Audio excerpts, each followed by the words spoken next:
লিমানিল মুলকুল ইয়াউম লিল্লাহিল ওয়াহিদিল কাহ্হার। এই দুনিয়ার রাজা বাদশারা আজকে বলো, আজকে হাসরের মাঠের রাজত্ব কার?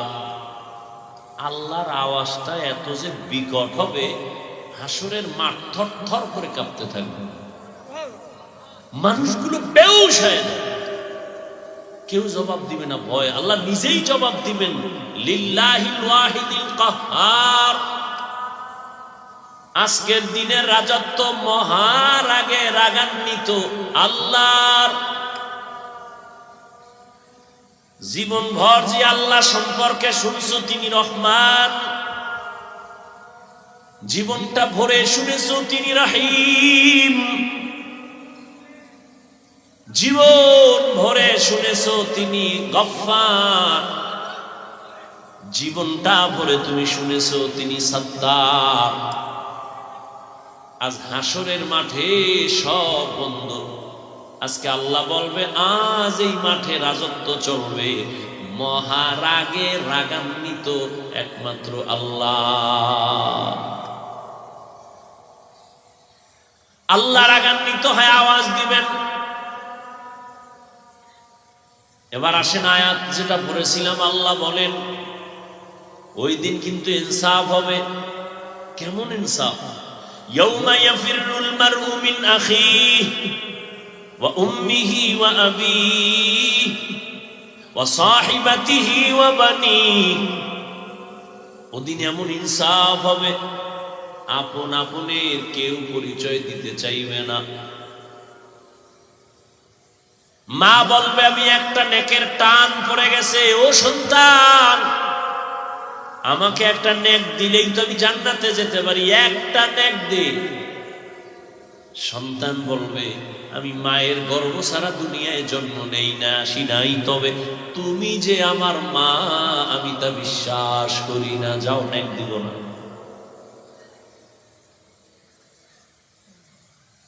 বড় মারাত্মক হবে কিয়ামতের মাঠ।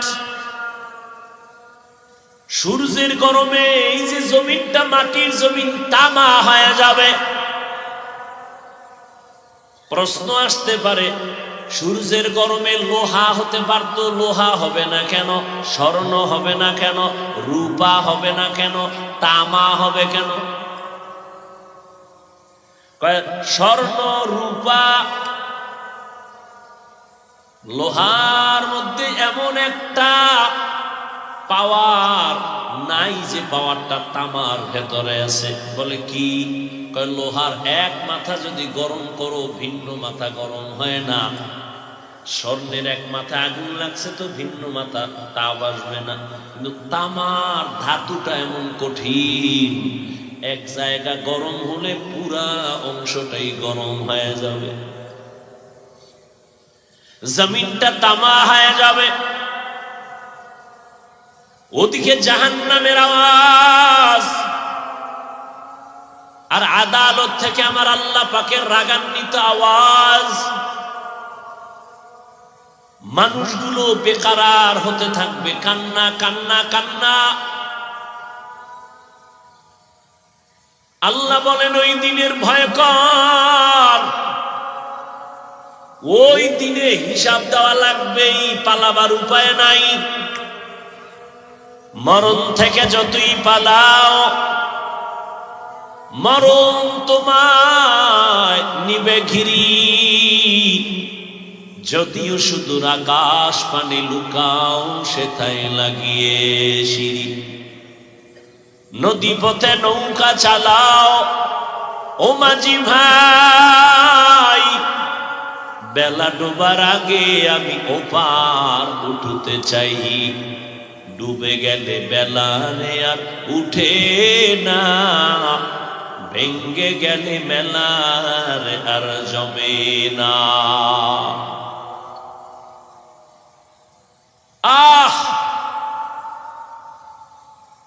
পালাবার কোনো রাস্তা থাকবে না।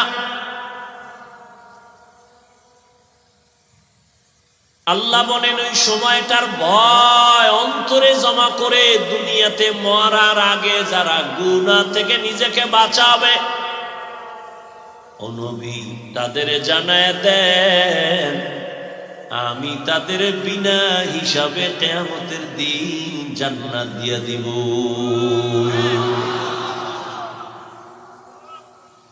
কিয়ামতের ময়দানে নবীরা পর্যন্ত নাফসি নাফসি বলে কান্নার আওয়াজ, যে নবীদের কোনো গুনাহ নাই ওই নবীরা পর্যন্ত কান্না শুরু করবে। সূর্যের গরম সহ্য করতে না পেরে উম্মতেরা ছোটাছুটি করবে, কোথায় গিয়ে একটু পরিত্রাণ পাওয়া যায়, দৌড়াইয়া আদম নবীর কাছে যাবে। ও আপনি তো আমগো আদি পিতা, একটু আল্লাহর কাছে সুপারিশ করেন, সূর্যের গরম সইতে পারি না, জাহান্নামের আগুনের গরম সহ্য করতে পারি না। আদম নবী বলবে আমার চিন্তায় আমি ব্যস্ত, আমি আমারে নিয়ে ভয়, আজ আমার আল্লাহর যে রাগ দেখলাম, আমার যে কি উপায় হবে, যাও আমি তোমাদের বিষয়ে কিছু বলতে পারবো না।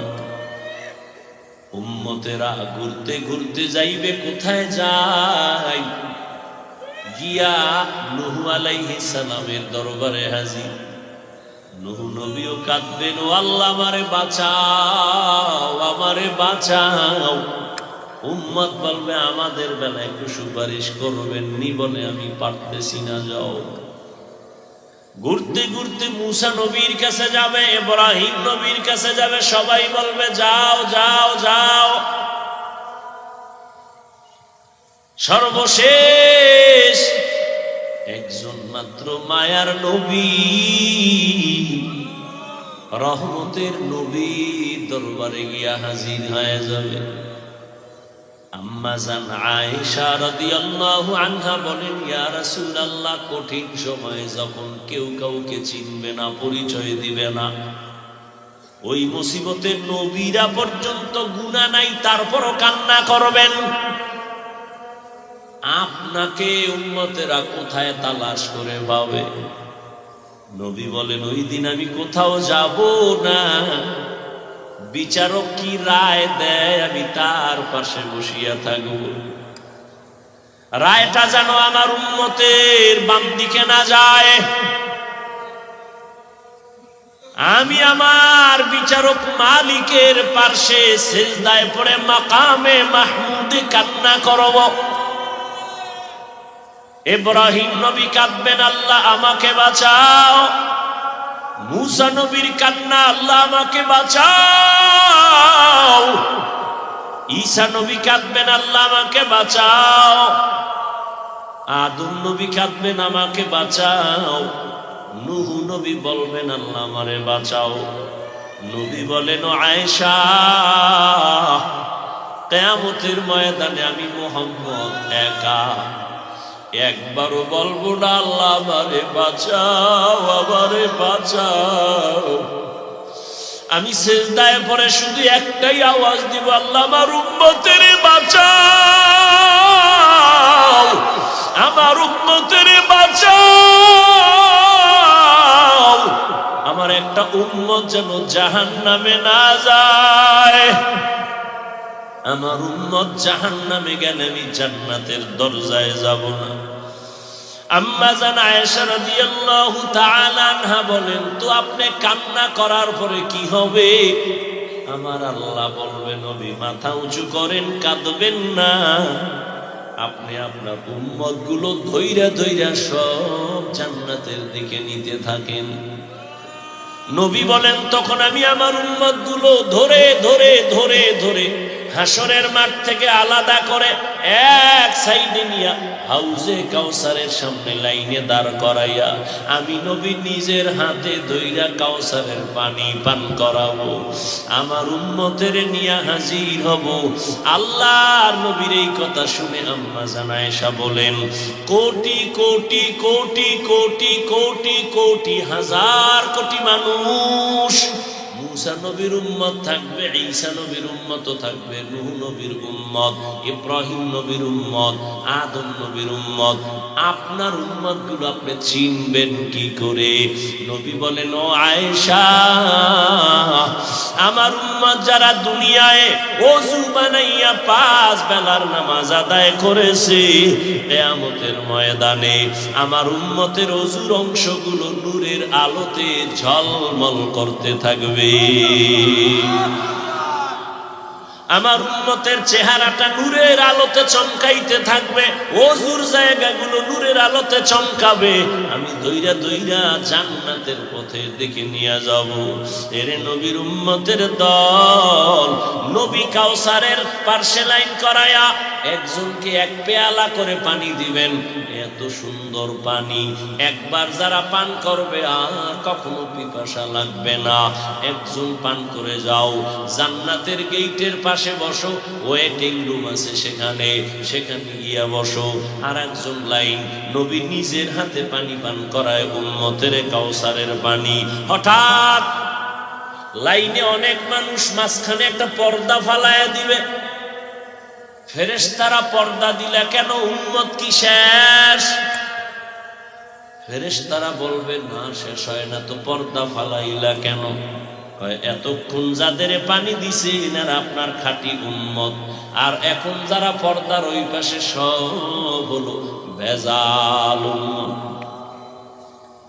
এরা আপনার সুন্নতের জবাই করেছে, নিজেও নামাজ পড়ে নাই, অন্য নামাজ পড়তো তাও পছন্দ করে নাই, নিজেও দাড়ি রাখে নাই, অন্য দাড়ি রাখতো তাও পছন্দ করে নাই, নিজেও জিকির করে নাই, অন্য জিকির করতো তাও পছন্দ করে নাই, নিজে পাগড়ি পরে নাই, অন্য নবীর আশিক হয়ে পাগড়ি লাগাইতো তাও পছন্দ করে নাই, নিজে হালাল খায় না, অন্য হালাল খাইতো তাও পছন্দ করে নাই, নিজেও নবীর আদর্শ মানে নাই, অন্য মানতো তাও পছন্দ করে নাই।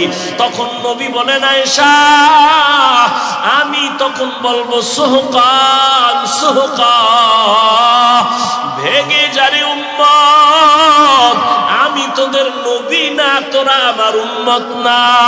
সাথে সাথে আমার মালিকের কুদরতি গায়বী আওয়াজ,